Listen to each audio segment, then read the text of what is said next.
The palace of Dravaris was quiet, its silver towers stretching high into the sky like frozen swords. Inside, the halls were dimly lit, lined with tapestries depicting battles from centuries past. In the deepest chamber of the palace, Prince Kale sat alone. His eyes, sharp and piercing, stared at the reflection in a polished black mirror. Scars ran across his face, jagged and pale against his dark skin, reminders of battles won and comrades lost. Magic had been tried, ancient rituals performed, and alien healers consulted, but nothing could erase the marks. They were permanent, and in his eyes they were shameful. Kale had once been celebrated. As the youngest warrior prince in Dravaris history, he had fought in battles that had saved entire star systems. His courage was legendary, his skill unmatched. But the scars had changed everything. The Council of Elders treated him with a mixture of awe and pity, whispering that he was cursed, that his beauty and power were ruined. Warriors who once admired him now avoided his gaze, unsure whether to fear or mock him. Even his closest advisors kept a careful distance. The palace that had once felt like home now felt like a cage. He rose and walked to the balcony, looking over the city of silver spires below. Ships glided silently through the skyways, carrying diplomats, merchants and travelers from countless worlds. Kale's gaze fell on them, and he felt a wave of longing mixed with bitterness. He could command armies and strategy, yet he could not command his own reflection or the way others saw him. The scars were a constant reminder that power and fear did not equal acceptance. Kale turned away from the balcony and strode to a chamber where ancient artifacts were displayed.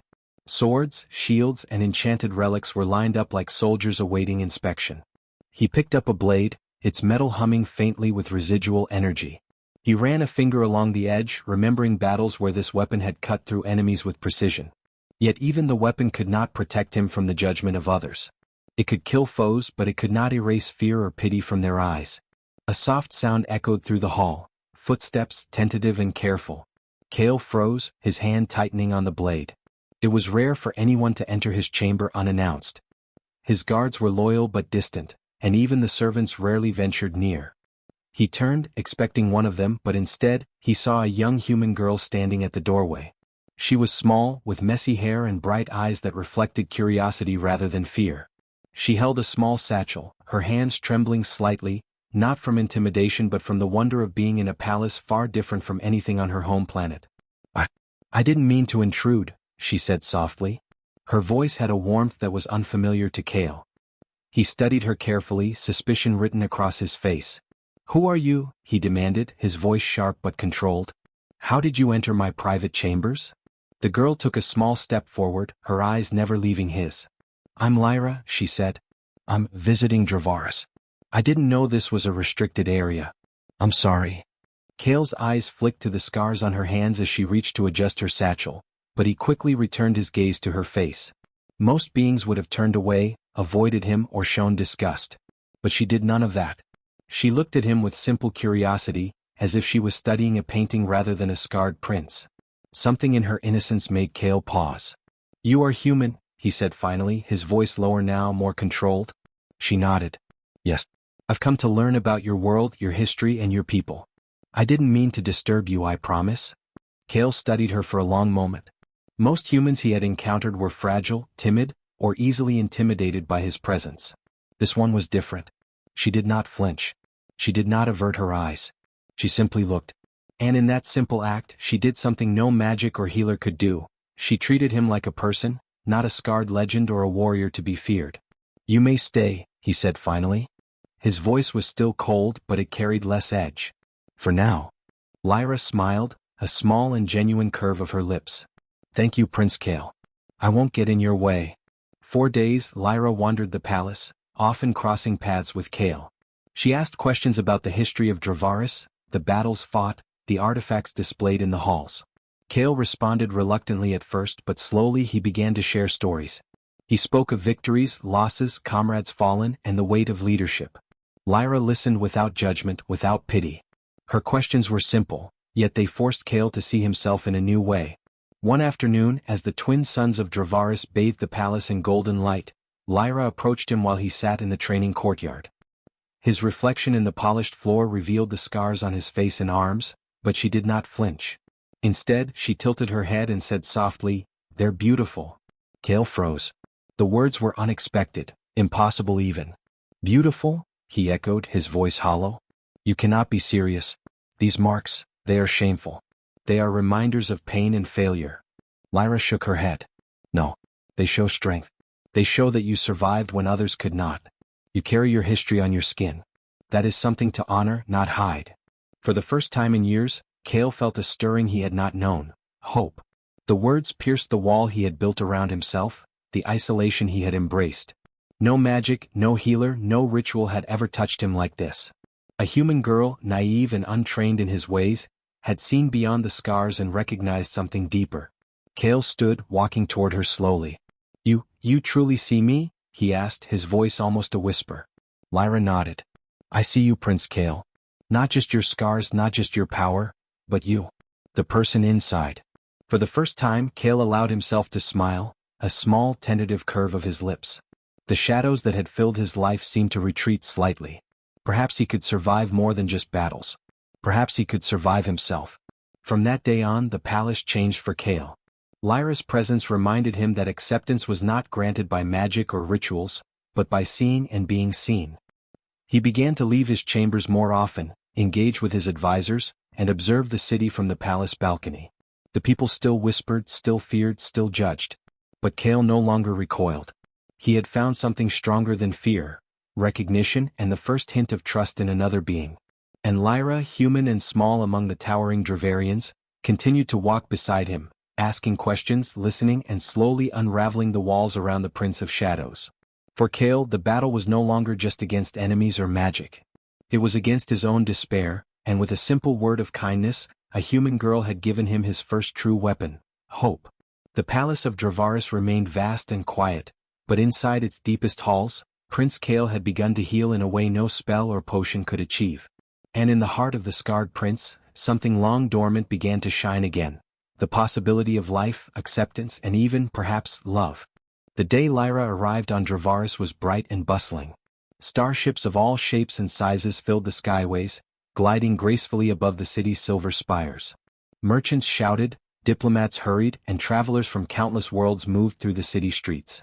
Amid the organized chaos, Lyra stepped off her small transport shuttle, clutching a satchel filled with books, data pads, and small trinkets from her home planet. She was nervous but excited. Dravaris was a world of legends and mysteries, a place where warriors and royals shaped the fate of entire star systems. Humans were rare here, and her presence alone drew curious glances. Lyra ignored them, her wide eyes drinking in the city's beauty, the polished towers, the floating gardens, the delicate bridges that spanned the open air. Everything was larger, brighter, and more intricate than anything on her home world. Her official assignment was simple: observe and learn about Dravaris, its culture, and its history. But Lyra had a curious nature that went beyond the usual protocols. She wanted to see everything, ask every question, and understand the people who shaped this alien world. She had read about the palace in her research, the grand halls, the legendary artifacts, and most of all, the mysterious Prince Cale. Lyra had heard whispers of him before arriving. Stories told of a prince whose courage was unmatched, whose victories were legendary, and whose body bore scars no magic could erase. Some called him cursed, others revered him, and most simply avoided him.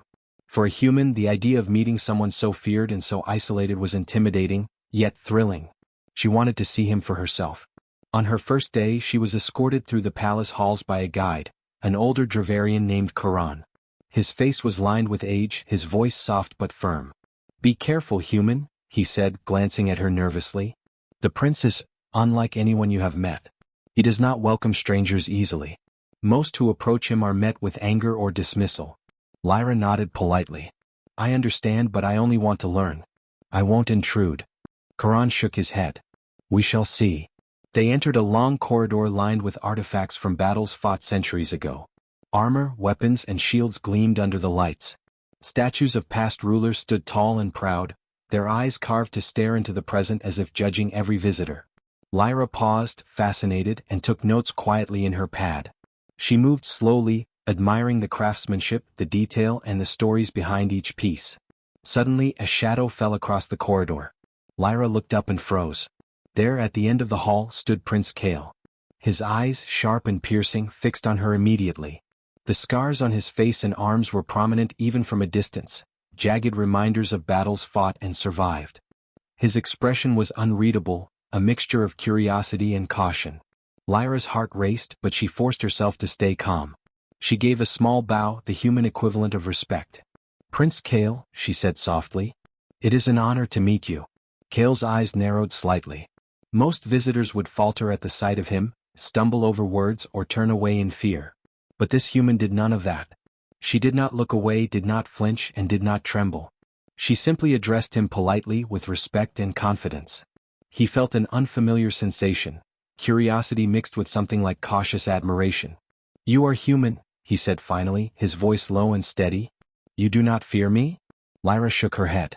"No, Prince Kale. I have heard of your scars and your battles. I have read about your victories.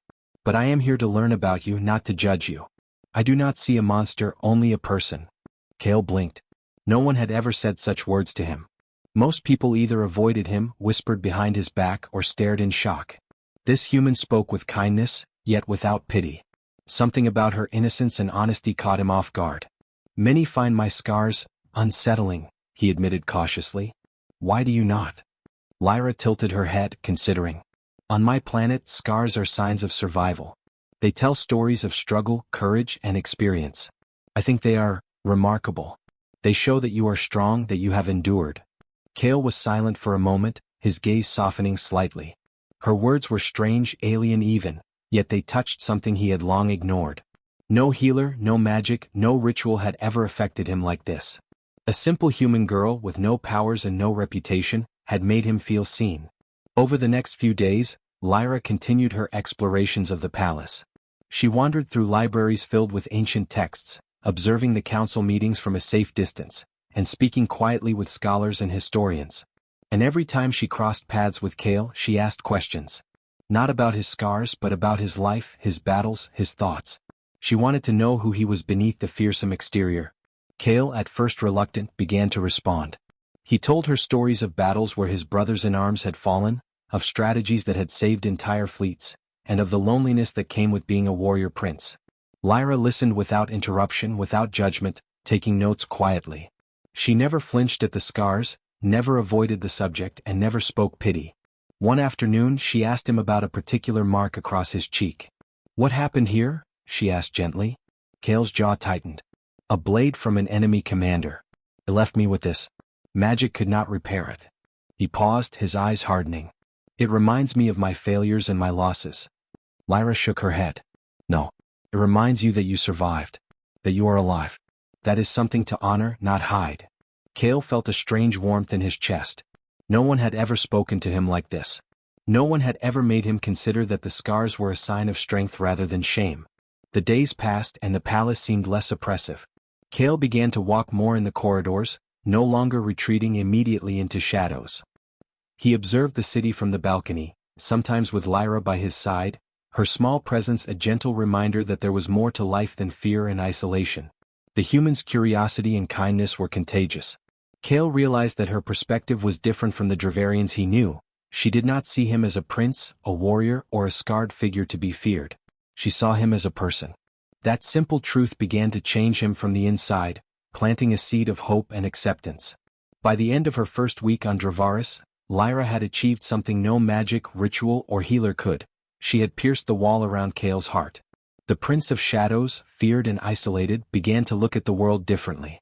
With her beside him, he started to imagine a life where scars did not define him, where he could face the galaxy without fear or shame. And Lyra, with her curiosity, courage, and gentle human perspective, had unknowingly begun the journey of healing something that no spell could ever touch, the heart of a warrior prince.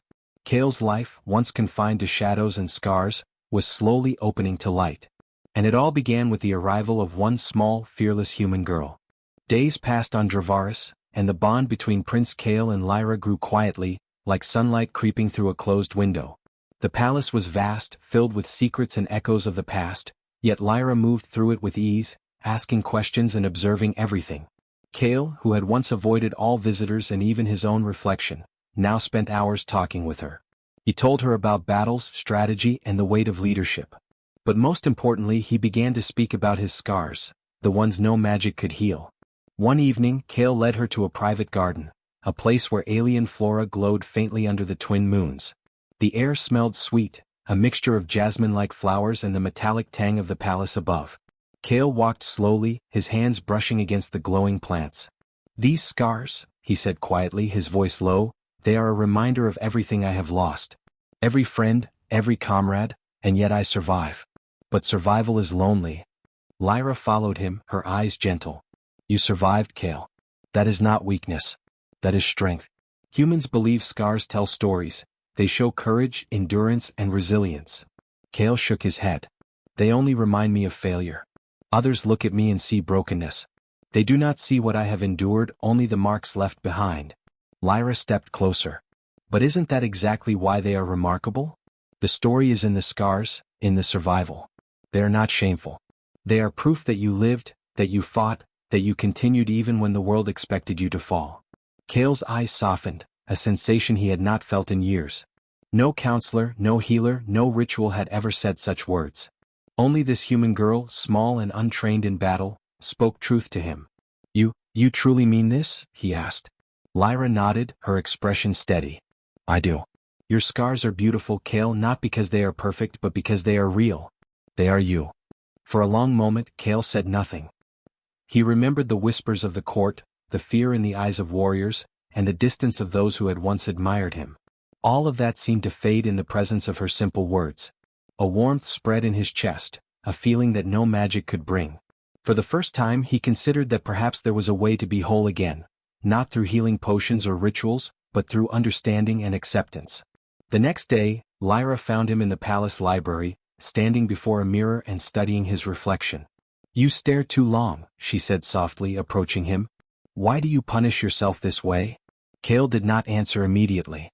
He traced the scars on his face with his eyes, imagining the battles that had caused them, the friends he had lost, the power he had wielded and yet failed to protect those around him. "I cannot forget," he said finally. "I see every failure, every weakness, every moment where I was not enough." Lyra reached out and placed a hand near his shoulder, careful not to touch him if he did not want it. "You do not have to forget. You only have to see them differently. Look at them as proof of who you are, not as punishment. Your strength is in survival, in continuing even when everything is against you." Kale's voice was a whisper. "You make it sound simple." She smiled. "It is simple because humans see beauty in imperfection. We see stories, not flaws. Your scars tell stories of courage. They tell stories of resilience. That is more powerful than any spell or potion."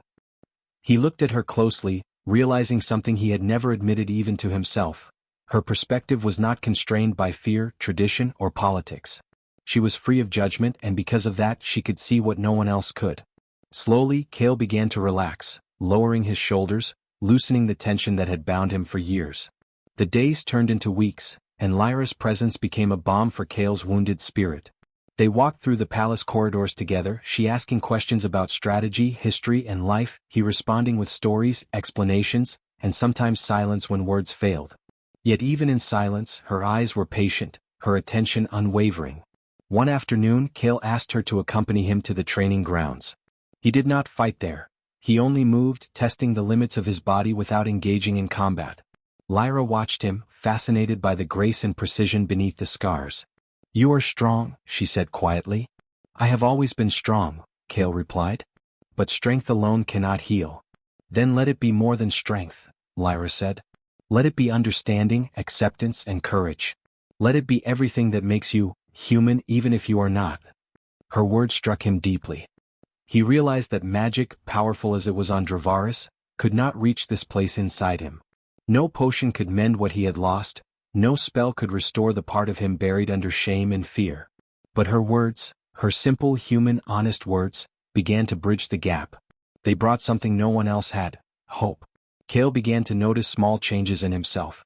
When he passed the court or met other warriors, he felt less tension in his chest. He no longer flinched at every whispered comment. He walked taller, spoke more confidently, and allowed himself to listen without immediately reacting. The scars remained, but their meaning shifted. They were no longer only reminders of pain, they were badges of experience, of survival, of life itself. One evening, as the twin moons of Dravaris reflected on the silver spires of the palace, Lyra and Kale stood on the balcony. The city stretched beneath them, alive with activity and light. "You have changed," she said softly, her voice almost lost in the wind. Kale's gaze was distant, thoughtful. "No," he said slowly. "I have not changed. I have only begun to see myself differently. And it is because of you." Lyra smiled, stepping closer. "Then I am glad I could help. You do not need magic, Kale. You need perspective. And sometimes one honest voice is stronger than 1,000 spells." For the first time in years, Kale allowed himself a small smile. It was not complete, but it was real. The prince who had hidden in shadows, who had feared the judgment of all, now felt the stirrings of trust, hope, and even courage. Lyra's words had opened a door that no healer or ritual could touch, and he stepped through it cautiously yet willingly. That night, as he sat in his private chamber, Kale traced the scars on his arms with his eyes, no longer with anger, but with a strange sense of respect. Each mark told a story, each story held meaning, and each meaning reminded him that he had survived. And he had someone who saw him, not the scars, not the legend, but the person within. In that quiet moment, Kale realized something profound. Healing did not always come from magic.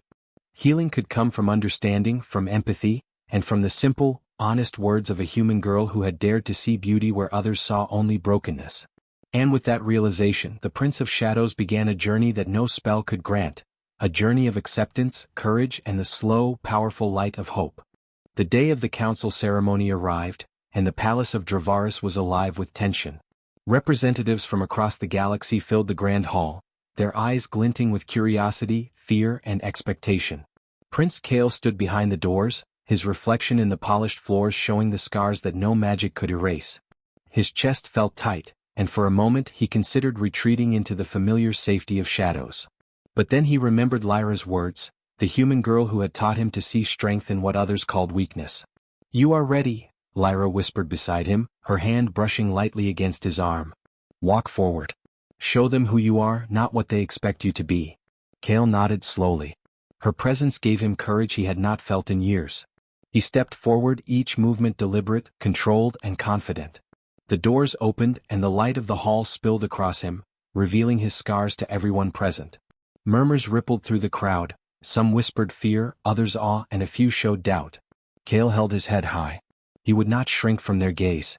At the center of the hall, the council elders and representatives of alien species sat like stone statues, their expressions carefully neutral. The ceremony was a test, one meant to measure the worth of a leader before granting them full authority and trust. They would scrutinize Kale not for skill or strategy, but for character, for the ability to inspire confidence despite what others might see as flaws. A representative from the distant planet of Viral stepped forward. Her voice echoed through the hall. "Prince Kale, you stand before us bearing scars that tell of countless battles. Many believe such marks are signs of weakness. How do you expect to lead when fear follows your every step?" Kale paused. He looked around the room, his eyes sweeping over the leaders and delegates. Every being there had expectations, some whispered doubt, others displayed thinly veiled disdain. But he also saw Lyra at his side, her expression calm and encouraging. Taking a deep breath, he spoke. "These scars are not signs of weakness," he said, his voice steady and clear. "They are proof of survival. They are the record of every battle fought, every comrade lost, and every choice I made to continue when it would have been easier to surrender. My scars show experience, endurance, and resilience. If that is weakness, then I do not wish to be strong in any other way." A ripple of murmurs went through the council. Some heads tilted, some eyes narrowed, and others seemed genuinely impressed. The hall remained tense, awaiting his next words. Kale raised his head higher. "Leadership is not about perfection," he continued. "It is about understanding, accepting mistakes, and moving forward. It is about courage, not just in battle but in facing fear, doubt, and judgment. I ask not to be admired for my scars, but to be trusted for the decisions I have made and the life I have lived. That is the true measure of strength." The room grew silent. Kale felt the weight of every eye on him, measuring, judging, testing. Then slowly, one by one, the murmurs faded. The representatives who had doubted him shifted, some offering nods of respect. The council elders exchanged glances, their expressions softening. It was a small victory, but it was enough. Lyra smiled quietly, stepping slightly forward. She had not spoken during the ceremony, but her presence had been a steadying force. Kale realized then that her belief in him had carried him further than any training or magic could. She had taught him to stand not just for himself, but for the truth of who he was. The ceremony continued with further challenges, questions designed to probe his judgment, his empathy, and his wisdom. Kale answered with honesty, humility, and courage. He did not hide from difficult truths, nor did he attempt to mask his scars or the pain behind them. Each answer, each choice showed the council that he was not merely a warrior, but a leader capable of guiding others through fear and uncertainty. By the time the ceremony concluded, the hall had shifted. What had begun as a test of appearances had become a test of character, and Kale had passed. The council members, one by one, stood and offered gestures of respect. Some extended hands, others bowed slightly, and a few spoke quietly among themselves, acknowledging his resilience and wisdom. Kale's chest swelled with a sense of accomplishment unlike any he had felt before. The approval was not merely for his skill in combat or strategy, but for who he had become, a prince who embraced his scars, his past, and his survival. He had faced not just the eyes of the council, but the judgment of an entire galaxy, and he had not faltered. Later, as the hall emptied and the delegates returned to their ships and cities, Kale found Lyra waiting for him. She looked up at him, her eyes bright and full of quiet pride. "You did it," she said simply. Kale shook his head, a small smile touching his lips. "No, you did it. You reminded me that scars are not shame. You reminded me that survival is strength. Without you, I might have faltered." Lyra laughed softly. "I only said what I believed. You were the one who chose to hear it." They walked together through the palace corridors, the echoes of the ceremony still lingering in the air. Kale felt different, lighter, stronger, more certain. He realized that acceptance was not granted by others, but earned through the courage to be oneself, scars and all. That night, in the quiet of his chamber, Kale traced his scars once more, but this time not with anger or regret. He remembered every battle, every loss, every moment that had shaped him. And he understood something new. His scars were not chains, but maps of resilience, guiding him to a future he had never dared imagine. Lyra sat nearby, her satchel of books at her side, and watched him in silence. Kale knew that the true test had not been for the council but for himself. He had faced the galaxy's judgment and, more importantly, his own fear. He had accepted that scars, whether on flesh or spirit, did not diminish value, they enhanced it. The next morning, Kale emerged onto the palace balcony, looking over the city of silver spires and the ships gliding through the skyways. He felt a sense of connection to his people and to the galaxy at large that he had never known. His scars, once a source of shame and isolation, now stood as proof of endurance and courage. And beside him, Lyra's presence remained a constant reminder that sometimes healing came not from magic, rituals, or potions, but from understanding, acceptance, and the steady belief of someone who saw beyond fear and pain. For Prince Kale, the test of acceptance was over. And for the first time he realized that being truly seen, and truly accepted, was more powerful than any spell or army. The journey ahead was uncertain, but he knew one thing. With his scars, his courage, and Lyra at his side, he was ready to face it. The galaxy had never been quiet, but now it seemed brighter, as if the stars themselves were watching. Prince Kale walked through the corridors of his palace, feeling a weight lifted from his shoulders. The scars that had once filled him with shame now reminded him of battles survived and lessons learned. He moved with purpose, no longer hiding from the gaze of others or from his own reflection. Lyra followed him closely, her satchel bouncing lightly against her side. She had grown accustomed to the rhythms of Dravaris, the strange architecture, and the alien customs. Yet she never lost her sense of curiosity or wonder. More importantly, she had become Kale's companion, a steady presence in a world that had often seemed cold and distant. The two of them reached the palace balcony just as the twin suns of Dravaris began to set, bathing the city in a soft, golden light. Ships flew between the spires, diplomats and traders moving across the skyways. Kale gazed at the scene, and for the first time he felt a connection, not just to his palace or his people but to the galaxy itself. He had been a prince of shadows, feared and isolated, but now he felt something entirely new, hope. Lyra spoke softly. "The galaxy looks different from up here, doesn't it?" Kale nodded. "It does. I used to see it as a place of fear, judgment, and expectation. Now, I see it as a place of possibility. My scars remind me of what I have endured, but your presence, reminds me that there is more than survival. There is life, acceptance, and trust." Lyra smiled. "And you have shown that even a prince, feared by many, can change. That even a warrior with scars can inspire others, simply by being true to himself." Kale looked at her, gratitude shining in his eyes. It was never magic or healers that helped me. It was you, Lyra. You taught me to see strength in what I thought was weakness, courage in what I thought was shame. You showed me that being seen for who I truly am is more powerful than any spell. The city below them began to glow with lights as night approached, and Kale felt a surge of determination. He thought of the councils, the warriors, and the people who had doubted him, feared him, or pitted him. They had all underestimated the power of honesty, courage, and understanding. He realized now that leadership was not only about strategy or battles, it was about guiding others to see their own potential, and showing them that even in imperfection, there is strength. Lyra, he said after a pause, we should travel. See more of the galaxy, not just Dravaris. There are worlds that need hope, leaders who need guidance, and people who need to understand that survival and scars are not signs of weakness. Her eyes widened. You want to leave the palace? Kale smiled, a rare, genuine smile that reached his eyes. Yes.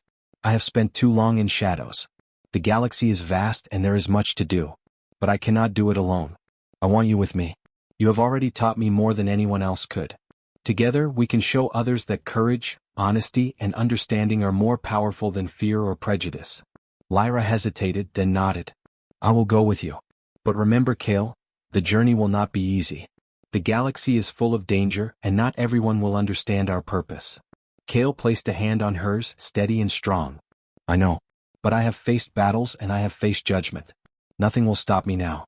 With you beside me, I feel ready for anything. That night, the two of them prepared for departure. Ships were readied, supplies packed, and messages sent to allies across Dravaris and beyond. Kale moved through the preparations with focus and clarity, issuing commands, checking lists, and ensuring every detail was in place. Yet underneath it all, he felt a lightness, a freedom he had not known in years. His scars were no longer burdens, they were symbols of strength and resilience. As dawn broke, the palace gates opened, revealing the sky filled with ships ready for the journey. Kale and Lyra stood at the forefront, gazing at the horizon where new worlds awaited. The wind carried the scent of the city, mingled with the promise of adventure. Kale's reflection in the polished metal of the ship showed his scars, his determined eyes, and his steady posture. For the first time he embraced who he was fully, without fear or shame. They boarded the ship and the engines hummed to life. The city of Dravaris shrank below them as the vessel lifted into the sky. Kale looked at Lyra, who smiled back, excitement and determination mirrored in her eyes. Together they would face the galaxy, not as prince and visitor but as partners, friends, and champions of hope. Their journey began slowly, visiting planets where leaders feared the unknown, showing them that courage, empathy, and understanding could unite even the most divided civilizations. Word spread quickly. The scarred prince of Dravaris, accompanied by a human girl, traveled the stars, bringing hope and a new perspective to worlds long ruled by fear and prejudice. Everywhere they went, Kale shared his story, not as a tale of suffering but as a story of survival and strength. He showed that scars, whether on the body or the spirit, could be a source of pride rather than shame. Lyra, with her human insight and courage, helped translate his experiences for other species, explaining the power of perspective, empathy, and honesty. Together they faced challenges, hostile planets, skeptical leaders, and dangerous factions, but their bond remained unbroken. Kale's scars reminded him of the battles he had survived, and Lyra's presence reminded him of the strength and understanding and compassion. Months passed and the galaxy began to change. Leaders who had once ruled through fear began to listen. Warriors who had relied solely on power learned the importance of empathy. And everywhere, the story of the human girl and the scarred prince spread, inspiring countless beings to look beyond appearances and see the courage within. One evening, as they hovered above a peaceful planet, Kale looked at Lyra and spoke softly. Do you realize what we have done? She smiled, leaning slightly against him. We've shown that even the smallest voice, even a single act of understanding, can change the galaxy. And we've changed each other along the way. Kale nodded, feeling a deep sense of fulfillment. The scars on his face and body were no longer reminders of pain. They were symbols of a journey completed, of hope shared, and of light brought into darkness. And in the quiet hum of the ship, surrounded by stars and the endless possibilities of the galaxy, Prince Kale finally understood something he had never known, that true strength was not in battles won or enemies defeated, but in the courage to be oneself, to trust another, and to bring light to the universe, one heart at a time. As the stars stretched endlessly before them, Kale and Lyra set their course for new worlds, ready to face whatever challenges awaited, knowing that together, they carried a new light, one that could illuminate even the darkest corners of the galaxy.